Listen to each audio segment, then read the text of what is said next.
Hello friends, मैं अरविंद। पिछले video में हमने जाना था प्रस्तावना के विषय में कि प्रस्तावना क्या है और प्रस्तावना से संबंधित कौन कौन से महत्वपूर्ण प्रश्न बनते हैं। इसके विषय में हमने चर्चा की थी। यदि आपने अभी तक हमारी पिछली वीडियो को नहीं देखा है तो हमारे चैनल पर जाकर उस वीडियो को देख सकते हैं और अगली वीडियो की नोटिफिकेशन सबसे पहले पाने के लिए हमारे चैनल को सब्सक्राइब करें और बेल आइकन को भी प्रेस कर लीजिए ताकि अगली वीडियो मिस ना होने पाए। तो शुरू करते हैं आज की इस वीडियो में नेक्स्ट टॉपिक। तो दोस्तों, आप जानते हैं 22 भाग और 395 अनुच्छेदों के विषय में। जैसा कि हमने पहले भी बताया था कि संपूर्ण संविधान को 22 भाग और 395 अनुच्छेदों में डिवाइड किया गया है। तो अब हम 22 भागों को क्रम से देखते हैं। सबसे पहले दोस्तों देखते हैं भाग 1। भाग 1 को देखते हैं दोस्तों। भाग 1 क्या कहता है? भाग 1 दोस्तों, भाग 1 में जो है संघ और राज्य क्षेत्र की चर्चा है, यूनियन एंड इट्स टेरिटरी। तो भाग 1 को जो है दोस्तों अनुच्छेद 1 से 4 के अंतर्गत हम देखेंगे। सबसे पहले अनुच्छेद 1 देखते हैं। अनुच्छेद 1 क्या कहता है? इसमें कहा गया है कि भारत अर्थात जो है इंडिया राज्यों का संघ है। इसमें भारत का दो नाम है, भारत या इंडिया, और आर्यावर्त या हिंदुस्तान जैसे किसी भी शब्द का इसमें जिक्र नहीं किया गया है। इसमें कहा गया है कि भारत अर्थात इंडिया जो है राज्यों का संघ होगा। संघ मीन्स यूनियन। फेडरेशन का हिंदी अर्थ होता है जो है संघ होता है, लेकिन आप ये भी याद रखिएगा भारत अर्थात इंडिया जो है राज्यों का यूनियन है। संघ नहीं भी याद रखिएगा तो चलेगा, लेकिन यूनियन शब्द जरूर याद रखिएगा। तो इसका पॉइंट जो है यूनियन क्या है, यूनियन हम समझ लेते हैं। यूनियन जो है इसके राज्य जो हैं कभी भी आपस में जो है जुड़े हैं, वो टूटकर अलग नहीं हो सकते हैं। जैसे 28 राज्य हैं, या कभी भी भारत से टूटकर अलग नहीं हो सकते हैं, चाहे तो भी। यूनियन का अर्थ यह होता है। और जैसे यूएसए में है जो राज्य हैं जुड़े हैं, उन्हें फेडरेशन कहा जाता है। वो जब चाहे आपस में जो जुड़े हैं वो टूटकर अलग हो सकते हैं, वो एक समझौते के तौर पर हुए हैं। तो भारत में लेकिन ऐसा नहीं है। दूसरा पॉइंट क्या कहता है? भारत के राज्यों और राज्य क्षेत्रों को पहली अनुसूची में विनिर्दिष्ट किया गया है। जो केंद्र शासित प्रदेश हैं और जो राज्य हैं उनको पहली अनुसूची में विनिर्दिष्ट किया गया है।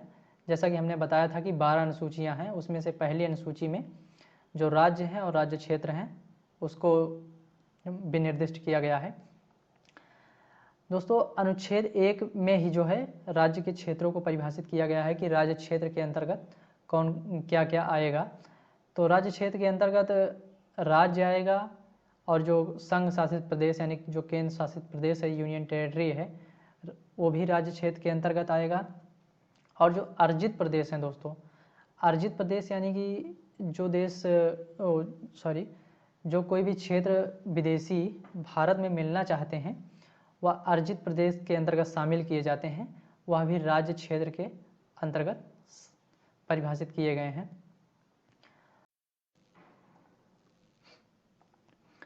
अब भाग 1 का अनुच्छेद 2 देखते हैं। अनुच्छेद 2 में जो है अर्जित प्रदेश या विदेशी राज्य को भारत में मिलाने की प्रक्रिया का उल्लेख किया गया है। अर्जित प्रदेश यानी कि कोई भी एक विदेशी टुकड़ा अगर भारत में मिलना चाहे तो उसको अर्जित प्रदेश के अंतर्गत शामिल किया जाता है। तो अर्जित प्रदेश या विदेशी राज्य को जो मिलाने की प्रोसेस है वह अनुच्छेद 2 के अंतर्गत बताया गया है, क्या प्रोसेस होगी। तो देखते हैं। भारत के बाहर का कोई विदेशी राज्य या किसी भी देश का टुकड़ा भारत में अगर मिलना चाहे तो संसद को यह अधिकार दिया गया है कि उसे भारत में मिला सकती है। मतलब यह पावर जो है संसद को दी गई है कि अगर कोई भी विदेशी टुकड़ा अगर भारत में मिलना चाहता है तो उसे मिला सकता है संसद। इसका एग्जाम्पल आप सिक्किम को देखिए। सिक्किम जो है 16 मई 1975 को सिक्किम को जो है संसद द्वारा भारत में मिलाया गया था। सिक्किम को भारत में मिलाने के लिए जो है 35वां संविधान संशोधन जो है 1974 किया गया। इसके द्वारा सिक्किम को जो है सह राज्य बनाया गया। मतलब कि 35वां संविधान संशोधन किया गया, इसके द्वारा सिक्किम को सह राज्य बनाया गया। और संविधान में अनुच्छेद 2A जोड़ा गया 35वां संविधान संशोधन के द्वारा ही। लेकिन 36वां संविधान संशोधन हुआ 1975 में 16 मई को। तो इसके द्वारा सिक्किम को 22वां राज्य का दर्जा दे दिया गया। तो याद रखिएगा 35वां संविधान संशोधन किया गया 1974 में। इसके द्वारा सिक्किम को सह राज्य बनाया गया और संविधान में अनुच्छेद 2A जोड़ा गया। लेकिन जो है 36वां संविधान संशोधन किया गया 16 मई 1975 को। इसके द्वारा जो है सिक्किम को 22वां राज्य का दर्जा दिया गया। 22वां राज्य जब सिक्किम बन गया तो अनुच्छेद 2A जो जोड़ा गया था इसको समाप्त कर दिया गया। अब देखते हैं दोस्तों अनुच्छेद 3 क्या कहता है। अनुच्छेद 3 में जो है नए राज्यों का निर्माण और वर्तमान राज्यों के क्षेत्र, सीमाओं या नामों में जो है परिवर्तन की जो है प्रक्रिया की प्रोसेस है। इसमें कहा गया है कि अगर किसी भी राज्य के नाम या सीमा या क्षेत्र में अगर कोई भी परिवर्तन करना होगा तो उसकी क्या प्रोसेस होगी, अनुच्छेद 3 में ये चीज़ बताई गई है।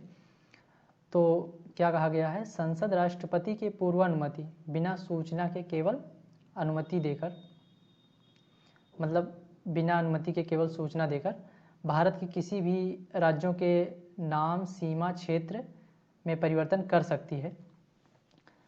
तो इसमें कहा गया है कि अगर संसद चाहे तो किसी भी राज्य के नाम या सीमा या क्षेत्र में परिवर्तन कर सकती है राष्ट्रपति को केवल सूचित करके, और कोई विशेष अनुमति की आवश्यकता नहीं है राष्ट्रपति के। तो इसका एग्जाम्पल आप देख सकते हैं, एमपी और छत्तीसगढ़ जो हैं ये पहले एक ही में थे।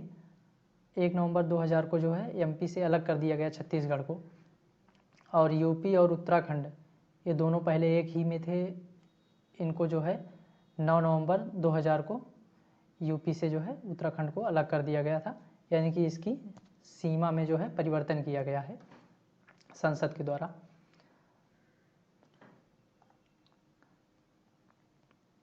अब देखते हैं दोस्तों अनुच्छेद 4 क्या कहता है। अनुच्छेद 4 में कहा गया है कि जब संसद अनुच्छेद 2 तथा 3 का प्रयोग करेगी तो विशेष अनुमति की आवश्यकता नहीं होगी, क्योंकि इसे अनुच्छेद 368 के बाहर रखा गया है। तो अनुच्छेद 2 और अनुच्छेद 3 क्या है। अनुच्छेद 2 जो है इसमें कहा गया है, इसके अंतर्गत जो है अर्जित प्रदेश या विदेशी राज्य आते हैं, इनको मिलाने की प्रोसेस है। अनुच्छेद 3 जो है किसी भी राज्य के नाम, सीमा, क्षेत्र में परिवर्तन की प्रोसेस है। तो इसका जो अनुच्छेद 2 और अनुच्छेद 3 का जो प्रयोग करेगी संसद, तो कोई विशेष अनुमति की आवश्यकता नहीं होगी, क्योंकि इसे अनुच्छेद 368 के बाहर रखा गया है। अभी देखेंगे अनुच्छेद 368 क्या है। तो इसकी जो प्रक्रिया होगी वह संसद के साधारण बहुमत द्वारा जो है संपन्न होगी। साधारण बहुमत का मतलब है दोस्तों कि 50% जो है सदस्यों का बहुमत होना चाहिए।